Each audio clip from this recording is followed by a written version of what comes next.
RLCraft Dregora is a new version of RLCraft that has over 300 new biomes, breathtaking new structures, and custom new mobs. Over the next 100 days, I want to explore the new biomes and structures, craft OP dragon armor, and become powerful enough to summon Rahovart, one of the 3 final bosses of RLCraft. But unfortunately for me, the new Dregora update makes summoning this boss even more of a challenge. In a mod pack with changing seasons that can kill you, pigs that can kill you, and where pretty much everything will kill you. What? Will I be able to survive 100 days and accomplish my goal of defeating the final boss, or will I just die? Oh my god!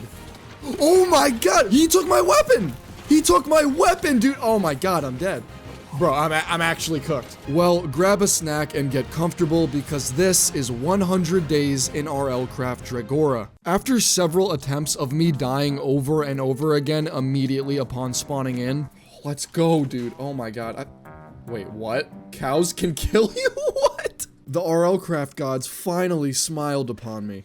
Is that a village? Oh my god, I think that's a village. But that wasn't just a village. It was a port city, which is one of the best structures you could find early game. They have lots of food, villagers to trade with for an easy source of early game XP, and as you'll see later, librarian villagers with some insane enchantments. All I had to do now was survive.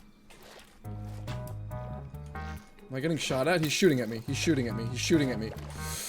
No, dude. Come on, just get to the land. Okay, alright. I'll lose him amongst the buildings. Oh, and a crafting table. Okay, nice. Finding a crafting table early game is huge because it allows you to skip making flint tools. So I grabbed some sticks, made cobblestone with the rocks I found earlier, made stone tools, and put this chicken in a hole because it was amusing and I was going insane. Then I destroyed this guy's house so I can make a bed even though there was a bed right there. I just like the look in their eyes when they know they're not gonna have a warm place to sleep tonight. After crafting a bed and a shield, I went to sleep to end day 1, but on day 2, something terrible would happen. The IRS came back. Oh no, no, no, no, no, no, the skeleton on the riding the griffin thing is back. You know what, I have a shield this time now though. Yeah, I'm not afraid of you. I got a shield this time. Oh god, I'm gonna die. Yeah, nope, he's gonna die. Nice. Then I got hit with this arrow which gave me spinning and nausea. Oh my god. This shit lasts for a minute, bro? This is horrible. I feel like I'm coming home from the bar to beat my— I cannot make the rest of this joke on YouTube, so let's skip to day 3. Because it was time to get some XP. See, in RLCraft, XP is super important because you use it to level up your skills so you could use better and better gear. And I was going to use this port city to its fullest potential. I mined up a bunch of this wool lying around and traded it to fishermen for a bunch of XP and emeralds. I then used those levels to upgrade my defense, since you need defense level 8 in order to use iron armor, and I needed to get that as soon as possible. I then set out to explore. I wanted to find some good structures, get some good loot, and a ton of XP. Unfortunately, however, while I was on my way, my ex called me. What? No, no. I couldn't help myself but to come closer. As much as I hate to admit it, I missed her. Let me out. I'm leaving. I don't even like you like that. I'm gay. I am not gay. I'm not sure why I said that. I then found a structure which didn't have much, but it did have healing items, which was important. Because in RLCraft, you can't just heal by eating food. You need to use unique healing items. I spent the night there, and by day 4, I was feeling dehydrated. I needed water, and I needed it fast. But if you drink out of dirty water in RLCraft, you can get parasites and potentially die. So I crafted some bottles and purified some water. After replenishing my thirst bar, I threw all of my trash into this beautiful river and was on my way. After almost losing a fight to some pigs, I was able to get my defense up to level 8, which meant that I could finally wear an iron chest plate, which I looted earlier. Then, in the distance, I spotted it. A battle tower. These were super valuable because they hold a ton of experience and really good loot, which is exactly what I was looking for. But they also hold a ton of monsters, so if I was gonna go in there, I needed to gear up. So I used my levels to upgrade my mining so that I can mine this iron ore I found in this ravine and got full iron armor. I used the XP I got from smelting to level up my attack because I also wanted to use iron weapons. Then, while I was peacefully mining some coal, this thing spawned and almost killed me. You see, in RLCraft, if your head or body get down to no hearts, you die instantly regardless of how many hearts you have left. If it wasn't for the iron armor, I would have been dead. After getting out of the cave, I still had my eyes set on that battle tower, but there was something in the way. A dragon that, if I let spot me, will instantly incinerate me on the spot. So I had to be extremely cautious to circumvent this thing. But it wasn't until I got a little bit closer that I would find something even more appalling.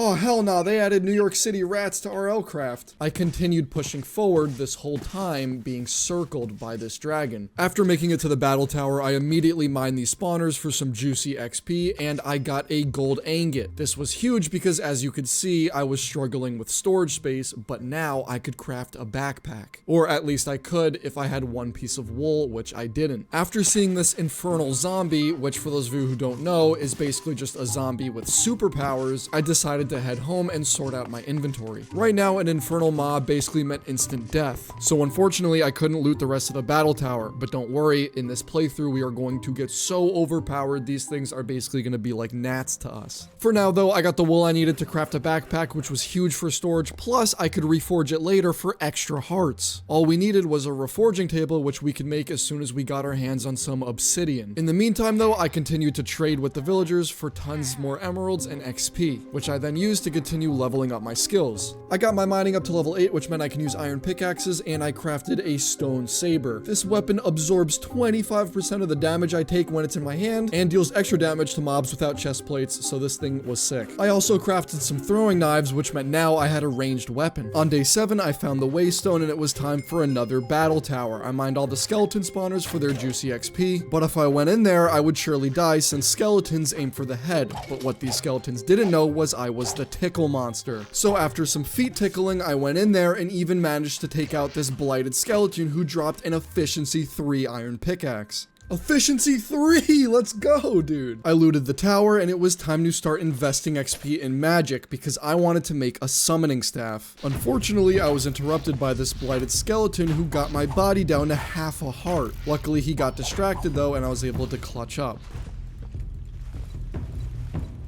No way I survived this, bro. No way, dude. I'm dead. Right when I thought my run was over, the skeleton walks into a corner, allowing me to trap him and easily kill him. But then I saw a blighted spider, so I immediately left. Day 8, and I stumbled across this village where I was able to kill a siren with my throwing knife. The siren dropped a power 1 enchanted longbow, which would be great if I had some arrows. I also found a crate, which was super useful because it was basically like a mini shulker box. I also got attack 8, which meant I could make and use an iron saber. I crafted a tool belt, which again I would reforge later for extra hearts. I then found grapes, which would be crucial later for killing the final boss, so I grabbed as many as I could. After that, I upgraded my building to 12 so that I could use a reforge table. All I needed now to make it was obsidian and an anvil. For now though, I decided that this waystone in the village would be the perfect place to set up a temporary base because I could teleport to it as long as I had a waystone. After the base was complete, it was time for some more battle towers, which meant more XP, more toe tickling, and a protection 3 book. But even more importantly, a slime ball. See, I'm not just some goofball who gets excited over balls of slime, alright? This meant that I could make a grappling hook. After sorting through my loot, it was day 10 and I went back to the battle tower. With my new grappling hook, I got the XP and deposited my levels into defense and attack because I was determined to get level 16 so I could use diamond armor. Because as you could see, I was starting to loot my first diamonds. I also found a miner's ring which gave me permanent haste and an emerald amulet, both of which could be reforged later for more hearts. I got some more juicy loot and headed home to sort it. Here I made a potion ring which for now gave me +3 attack speed, but later I would upgrade to give me even more insane buffs. Day 11 now, and I made the summoning staff. Unfortunately though, we couldn't use it because we needed to make one of these, a soul gazer, which we could then use to research the creatures we wanted to summon. I then crafted an atlas and it was time to go exploring again, except this time I would find some insane loot. It started on day 12 when I found this village that had a chest full of enchanted books, including Protection 3, Efficiency 5, and Fortune 3, just to name a few. But then I found this librarian who had an advanced mending book. That's like an S-tier endgame enchantment right there. I then found a Depth Strider 3 book, but little did I know my luck was about to come to an end. Because after trading with this fisherman to get defense 16, I was attacked by this flying skeleton. I ran away with 1 heart on my head and healed up. But unfortunately, when I returned, my advanced mending villager villager was dead. No, he killed my villager,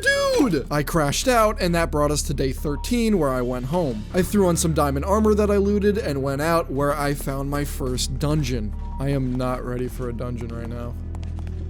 Yeah, nah, I'm not ready for a dungeon right now. Or am I? Or am I? Hesitantly, I decided to go inside.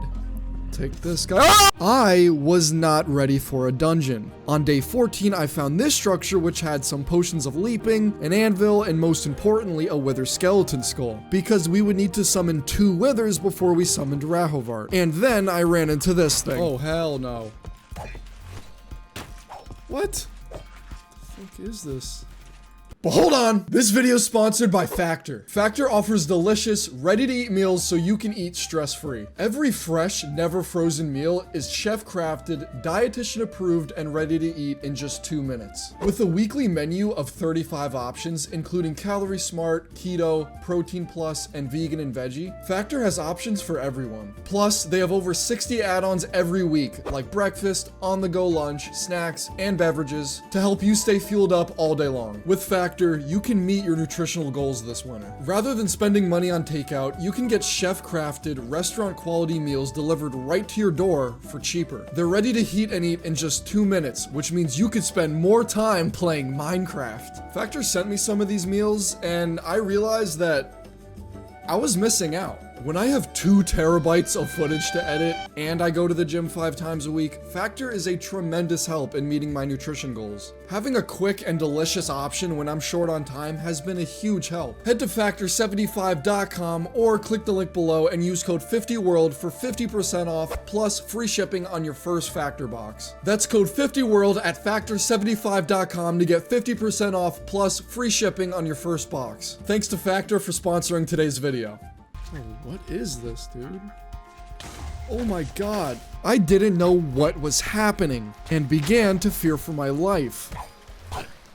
I killed him. He's dead. Luckily, I managed to kill him, and on day 15, I went home and crafted the Soul Gazer. The next thing I wanted to do was get full diamond armor and enchant it, so I upgraded my magic to level 12 so I can use an enchanting table and attack to 16 for diamond weapons. I also began to research these Aegises so one day I could summon them to fight for me. And that was when I saw him, Tickle Time Tipson. On day 16, I tamed him and made him my own personal horse. The first thing me and him did together was slaughter these Makas. This one tried to run away but was too fat to fit between the trees, so he died. I then stumbled across this structure which had recall potions which were important for getting out of bad situations. If only I had one of these back in 99. But more importantly, I found a diamond skirt in case I wanted to get freaky with one of the villagers. I then found 3 stacks of arrows which meant we could finally use that enchanted longbow. I took a nap which brought us into day 17 where I found this secret room. This is where the Diddy parties happened. Here I found some Umbrium ingots. I don't know what they do, but I like the color purple, so I took them. I found some XP tomes, which I popped for free XP, which I then used to upgrade my magic so that I can use the enchantment table, which was conveniently right there. Then me and Tickle Time Tipson rode off into the sunset into day 18, where he would meet his demise. I was getting the XP from this battle tower when tragedy struck.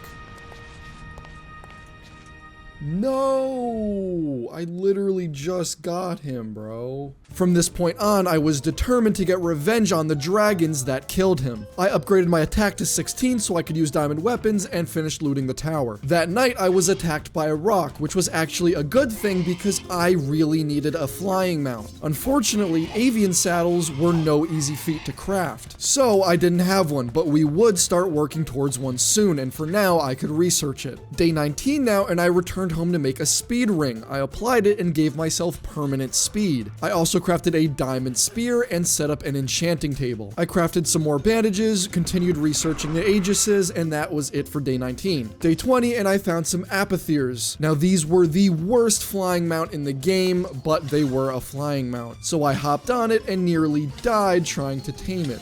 Eventually though, we did manage to tame it, and on day 21, we were flying around exploring. And I managed to find magma cubes. Now these were huge because that meant that I could craft a potion ring of strength. 2 of these bad boys, and that's permanent strength too. I headed home, and on my way, I used my enchanted longbow to kill this blighted skeleton, who dropped me a bunch of XP and heart crystal shards. I also got another wither skeleton skull. Upon returning home, I used the heart crystal shards I had gotten from the blight to craft my first heart container and gain my first heart. I then crafted a diamond chest plate, enchanted it with protection 2, crafted some diamond boots and enchanted them with protection 2, and put protection 2 on my helmet and my leggings as well. I also had a sharpness 1 book, which I threw on my spear for a little bit more attack damage, and I threw a heating book on my chest plate. I now had heating on both my chest plate and my pants, which was important because it was about to become winter and I didn't want to die from hypothermia. Now I had full diamond enchanted gear, but this was nothing compared to the dragon gear we were going to craft later. Day 22, I was continuing to research the Aegises, and I found another port city. This place was insane. I found a supreme sharpness 5 librarian, which is the strongest sharpness in the game, granting an additional 12 attack damage, which is 4 times stronger than regular sharpness. So we would be using this thing to make an insanely overpowered weapon later to defeat Rahovart. So for now, I buried this guy in a hole for safekeeping. And then I found an advanced looting villager, which is basically 2 times stronger than regular looting. After selling this guy his crops for his money, I killed an amphitheer, which dropped amphitheer feathers, the first thing we needed to craft an avian saddle. Using the money I scammed his friend for, I bought a Supreme Sharpness 5 book from the librarian. Day 23, and it was snowing. Luckily, this villager that was on fire kept me nice and warm. I then found a ton of emerald blocks lying around and a mending villager. Day 24, and I waystoned home. I wanted to get an avian saddle, which I would need cooked silex meat for, as well as troll tusk and troll leather. Before worrying about that though, I decided to head into this cave after some obsidian because it was about time I made a reforge table. So I got the obsidian I needed, and on day 25, I crafted the reforging station. I did some reforging, getting undying on the backpack, healthy on the tool belt, undying on the potion ring of speed, healthy on the emerald amulet, and undying on the miner's ring, giving me an additional 5 hearts of health. Now it was day 26, and I wanted a rock since one of those would be crucial in taking out our first dragon. Unfortunately though, to tame a rock, you need avian treats made out of silex meat, and silex don't spawn in the ocean where I made my home. So I set out to find a biome where they could spawn.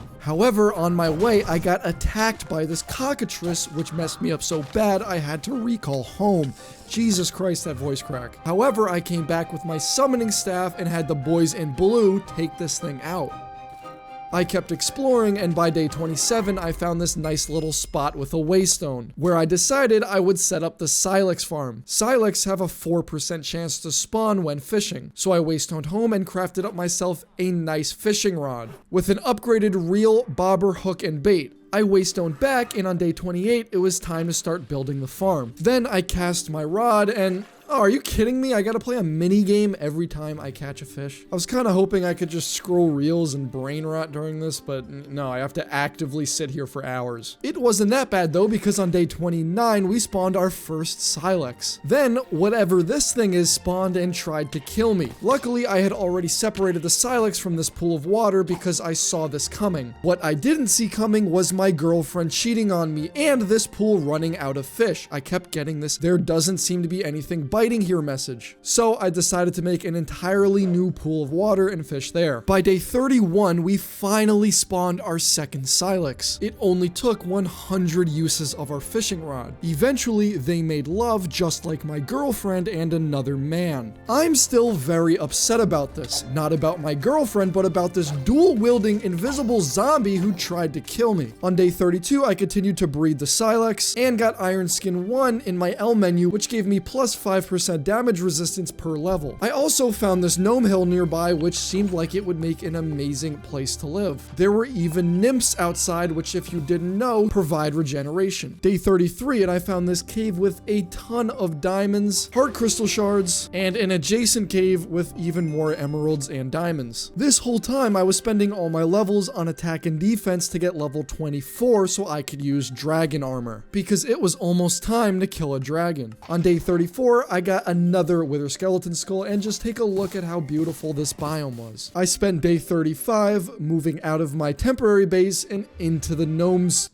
hole. That sounds wrong. And moving into the gnome's house. I continued to breed the silex and crafted myself the diamond strengthened crossbow, aka the dragon killer, as well as a diamond strengthened tower shield. I then crafted some bolts for the crossbow because it doesn't use arrows. On day 36, I headed to the village and bought some advanced looting because it was time to farm the silex. But on my way back, I was confronted by this infernal cave spider who, when killed, dropped a bezor. This thing was sick because it was a bauble that provided me immunity to poison. When I got home, I made some new armor because my old one was breaking, and I upgraded it to protection 3. I also put advanced looting 2 on my diamond spear, as well as sharpness 4. On day 37, I headed over to the silex farm to harvest their meat. I cooked up their meat and headed into a cave nearby my house where I found a troll. I killed this guy and got the leather I needed for the avian saddle, but still I needed the tusk. When I returned home, I had enough heart crystal shards to craft another heart container, and I made the avian treats with the cooked silex meat. On day 38, I found this new crystal abyss biome, which housed the trolls I needed for the troll tusks. Unfortunately, I was dying from hyperthermia, so I needed heat resistance potions before I went down there. I decided to go out exploring and found not one, but 2 full sets of diamond armor. When I got home, I had everything I needed to craft a soul stone, which I could use on my rock so that he can respawn after he inevitably dies at my hands. Then, speak of the devil, I ran into a rock. I was able to tame him with the treats and use the soul stone on him. I now officially had a rock, I just needed the avian saddle. So on day 39, I crafted the heat resistance potions and headed into the crystal abyss, where I found the troll I needed. Unfortunately though, while I was trying to take him out, I got hit by this skeleton that scrambled my inventory every time it hit me. Luckily, I managed to escape and kill the troll. I then watched as the tusk I needed dropped directly into the lava below. Eventually, I got what I came here for, and on day 40, I finally had everything I needed to craft the avian saddle. Day 41, and I equipped my rock with a chest for extra storage space and diamond pet armor. On day 42, I got power 4 on the diamond crossbow, which meant this thing was ready to take out a dragon. I got efficiency 4 on my pickaxe and repaired my spear, and then I set out with my new rock to do some exploring. On day 43, I found this sick looking structure and a dragon's carcass right next to it, which meant free dragon bones. Now, the only other thing we needed to craft dragon weaponry was wither bones, which I was about to get from this structure, because inside there were plenty of blazes, which meant we now had the blaze powder to finally craft the strength rings, as well as plenty of wither skeleton spawners, which meant I got not 1 but 2 wither skeleton skulls and plenty of wither bones. This structure also had a ton of gold blocks, which I grabbed for reforging later. I ended up leaving the structure with about 2 stacks of gold blocks. By day 44, I was back home sorting my loot and crafting another heart container. I then crafted not 1 but 2 potion rings of strength and reforged them both to undying. I now had permanent strength too. On day 45, I was looting the structure when I found an enchanted golden apple, which would be much needed because I was about to fight a dragon. Or at least that's what I thought. With my rock and my enchanted crossbow, this guy was honestly no problem. But after defeating him, I couldn't loot his remains because another dragon showed up. And while I was fighting him, a 3rd dragon showed up. I defeated both of them when another 2 dragons showed up. I ended up spending the entire night fighting them, and by the morning of day 46, I retrieved my loot. After looting all 4 dragons' carcasses, day 47 arrived, and I decided to do this battle tower because my defense was still not level 24 yet, which was needed to wear the dragon armor I was about to craft. On day 48, I returned home and crafted a dragon canteen, which meant I no longer had to purify water. I then crafted a full set of dragon scale armor and reforged them all up to masterful. On day 49, I began crafting the ultimate dragon bone halberd. This thing was going to one-shot everything. I then crafted a flamed dragon bone longbow and put them both in a chest because my attack wasn't high enough to use them. So on day 50, it was time to get some XP, but first I crafted a switch bow and some chorus arrows. With these, the next time I saw a battle battle tower, I could teleport the golem off of the top and loot the chest easy peasy. I then set out and found this dungeon where I spent the next 2 days getting all of its XP and loot. I found this balloon bauble which negates some fall damage and allows me to jump up 2 blocks, which meant that I could do things like this. I also found an Unbreaking 3 book and killed this blighted skeleton. On day 52, I returned home and look how much of a beating my armor took just from doing that one dungeon. So I headed over to the port city and bought a bunch of mending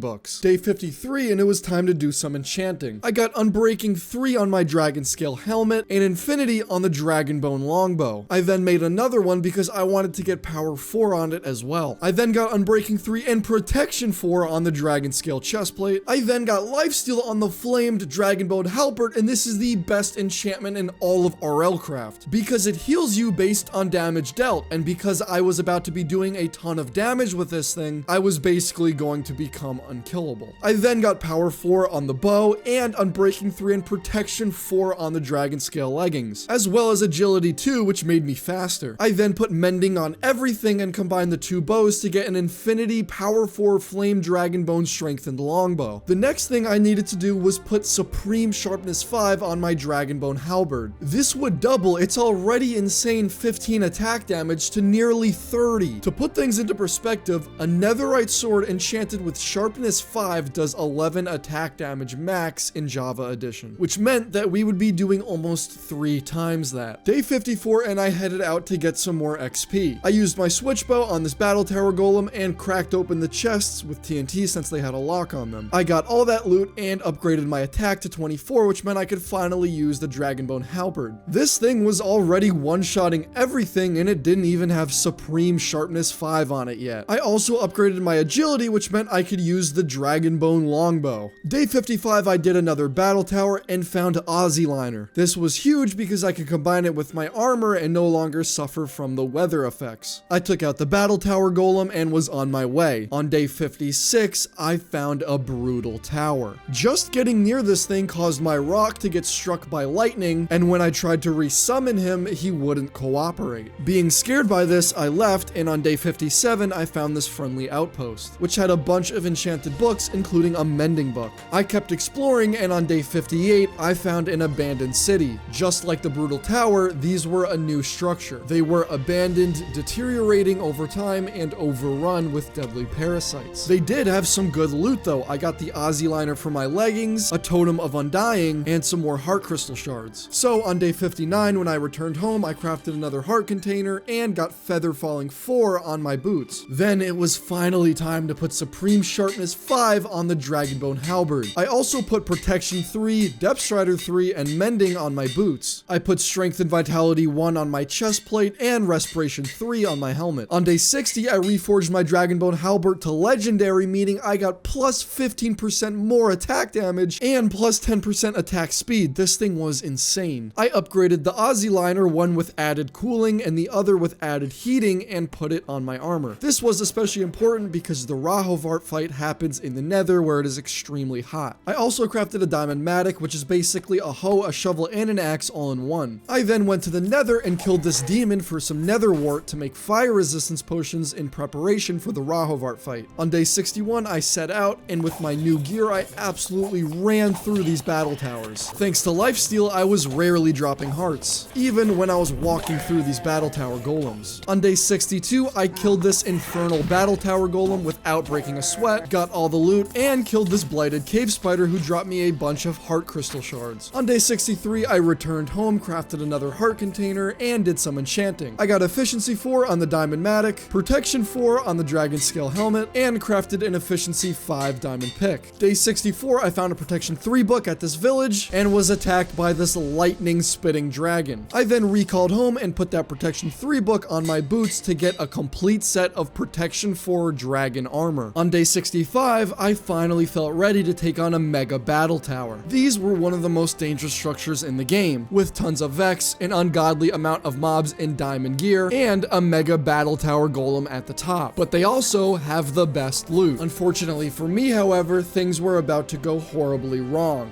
I landed at the top of the tower and broke into the obsidian box housing some of the Vex spawners. After destroying the spawners, I broke the obsidian underneath me and saw that the battle tower golem was blighted. I tried to take him down with my bow, but he knocked me down. I had no choice but to fight this thing face to face.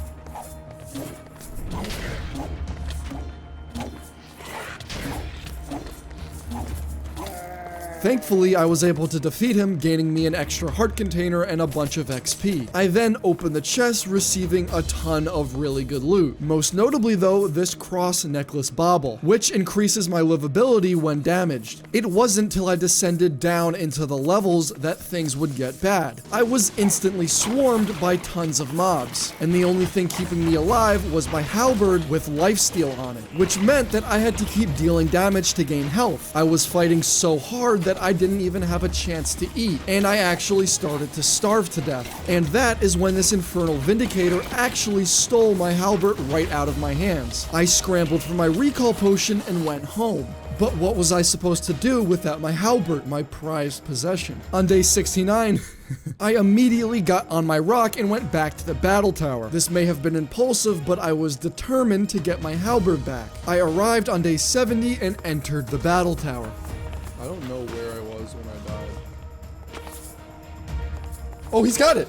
Oh, he's got it! Oh, there it is! Oh my god! No way I found that thing, bro. That was pure luck, dude. Oh my god! Thank God, bro! Yeah, nah, I think, yeah, alright, we got the best loot from there. That's enough of that. That's enough of that, dude. After getting my halberd back, I immediately left, and on day 71, I found a ring of overclocking. This was going to be especially important in killing Rahovart, because it provides immunity to slowness, which will be crucial in dodging his special attacks. On day 72, I found another mega battle tower, but this time, having learned my lesson, I went in, killed the golem, got the heart container and the XP and the loot, and left. On day 73, I returned home and sorted through my loot. I crafted 3 additional heart containers and upgraded my iron skin to level 2. I also reforged my cross necklace, got healthy, and put it on. On day 74, I finally found whatever this biome is called. I had been looking for it this whole time, but haven't stumbled across it until now. The reason this biome is so important is because it has these crates, which when broken have a small chance to drop the rare brutal coins we need to trade to brutal merchants for summoning orbs in order to summon Rahovart. After breaking this crate, I had gotten my first brutal coin, but I had to break so many of these things that it took me all the way up to day 77 to get all 4 brutal coins that I needed. On day 78, I had found the outpost that houses the brutal merchant. While exploring it, I had found a mimic, and upon killing it, I had gotten a pretty cool pendant. Damn, that thing had a lot of health. And I got a shock pendant, has a chance to strike attackers with lightning when worn. Oh, that's sick. And then I finally found him, the brutal merchant. I traded this guy his 4 brutal coins in exchange for 4 summoning orbs, and I was on my way. It was now day 79, and we were one step closer to summoning Rahovart. We still had to summon the Withers though, which is why I was so happy to find a looting 2 book in this friendly outpost, and another looting 2 book in another friendly outpost on day 80. On day 81, I returned home and crafted another heart container, but when I tried to use it, I learned that I had reached the max. I then put looting 3 on my halberd and combined it with a tome of looting 3 to get looting 4. I was now ready to go get the rest of the wither skeleton skulls I needed to summon 2 withers. On day 82, however, something terrible would happen. Oh shit! Oh shit! Oh shit! On day 83, I had found another thick battle tower, where I farmed wither skeletons and got the 2 remaining skulls that I needed. I returned home by day 84 and grabbed the rest of my skulls. I used an efficiency 5 tome on my pickaxe, giving me efficiency 6, and it was now time to go on a boss killing spree, because after we fought the withers, we needed to summon the Ebon Kako demon. So on day 85, we slapped around the withers, and after defeating them, used their nether stars to craft 2 soul keys. I then built the summoning altar and used one of the soul keys on it to summon the demon. I took this guy out pretty easily too, because unlike Rahovart, this guy wasn't wasn't a threat. I got what I needed from this guy, which was the Demon Soulstone. We now had everything we needed to craft the summoning altar for Rahovart, except for the Ender Biotite, which could only be retrieved after killing the Ender Dragon. So on day 87, I threw the first Eye of Ender and set out to find the stronghold. On my way there, I killed this flying skeleton who dropped a battle burrito. This was an awesome find because eating it meant that we would get a bunch of buffs. So I saved it for the Rahovart fight. Later that same day, I threw an Eye of Ender and it went directly down, which could only mean one thing. The stronghold was right underneath me. These sea serpents weren't happy about it though and started flopping around in retaliation. Nah, this guy doing too much. Being the marine activist I am, I killed both of them and took their scales. I then dug down and on day 90 found the portal room. I threw in the Eyes of Ender and it was time to kill the Ender Dragon. In the end, the Ender Dragon is the last thing you have to worry about. I hopped on my rock, easily destroyed the towers, and then the Ender Dragon. After killing the dragon, I got all of the juicy XP, mined the Ender Biotite that I needed, and by the time I returned it was day 93, and it was time to start buffing up for the Rahovart fight, because even with being as powerful as I am right now, Rahovart would still wipe the floor with me. So the solution is wine. The solution is always alcohol. See, in RLCraft, you could brew wine to extend potion effects, which meant that we could use it to extend the buffs that the battle burrito would give us. So I crafted some brewing barrels, and I jumped on the grapes that we had found earlier to make grape juice. I then put the grape juice in the brewing barrels and waited. Like a long time. This was really slow. But by day 97, my wine was finally finished brewing, and most of it came out of a terrible quality, which meant I couldn't use it, but we got one bottle of a decent quality. So I put it in the quality modifier slot and brewed some more high quality wine. Day 98, and I needed to set out one more time to find cocoa beans so I could brew coffee to drink to negate the negative effects that drinking all this wine would give me, like inebriation and nausea. And on my way there, I spotted a village and found an Arc/3 book. This meant that my halberd was now going to do AoE damage. I then found all the cocoa beans I needed, and look at Dregora's terrain generation. I mean, this is just beautiful. Day 99 now, and I returned home to craft the final things I needed for the Rahovart fight. I crafted some paleo salads for rejuvenation 2, brewed the coffee, and reforged my potion rings of speed to undying, since I would be needing them for this fight. I then put Arc/3 on my halberd for 43 levels, and collected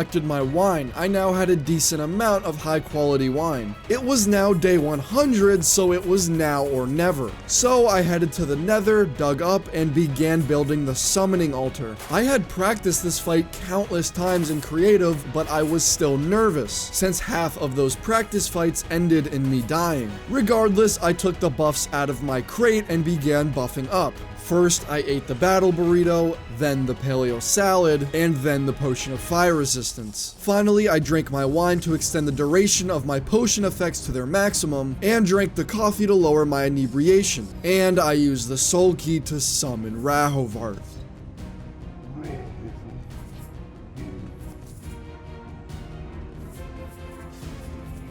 My plan was simple. Use my speed to avoid his special attacks. With all of my buffs, Rahovart or his demons couldn't even damage me. But if I got hit with his special attack, my buffs would be wiped and I would be as good as dead. Unfortunately for me, things did not end up going as planned. Let's see, we're all good. We're all good. Speed coming in clutch. Stay on a swivel. Stay on a swivel.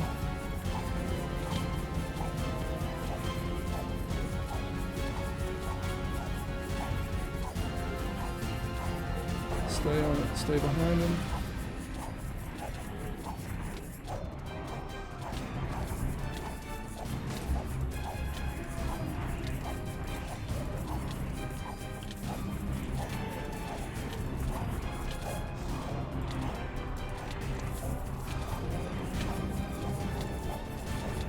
Can we do it?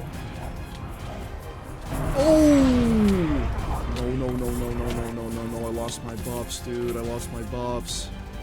Okay.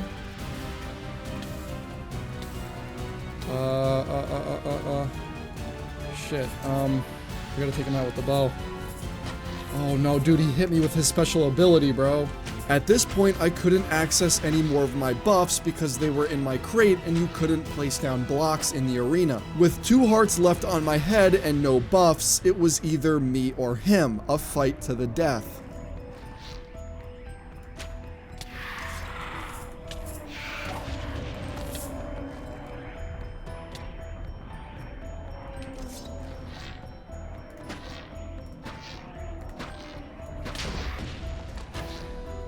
Dude, I don't know how we found this corner where we're not getting hit with fire, bro. Normally, right now, I should be dead, because those things would be able to set me on fire, and I don't have any access to fire resistance potions. Bro, this corner is the shit, bro. I don't know how I ended up here. I just kind of ender pearled to get out of there, bro, but they can't even hit me, bro! They can't even hit me! Oh my god. He's almost dead. Final arrow? No, come on, dude. Come on. Come on, just die. Please, just die. Yes! He's dead. Oh my god. Okay, I do not want to go out there. Can I place blocks? Please tell me I can get my fire resistance potions now. Yes! Oh my god. Give me that. Eat that. Drink some more wine. Alright, well, we don't have enough coffee, but now that I have at least some of my buffs back, bro, I'm not even scared of these guys, bro. Oh my god, dude, this is insane. Oh my god. They can't even damage me, though, with my buffs. Alright, you need to just die. Give me the loot. Give me all the loot. I'll be taking all of that. Thank you very much. Why is that so big? I don't know why that's so big. Jesus Christ. Alright, yeah, let's get out of here. Let's go home. At last, I returned home, and we had done it. We had completed 100 days in RLCraft Dregora. If you did enjoy the video, please like and subscribe, and I'll see y'all boys later. Peace.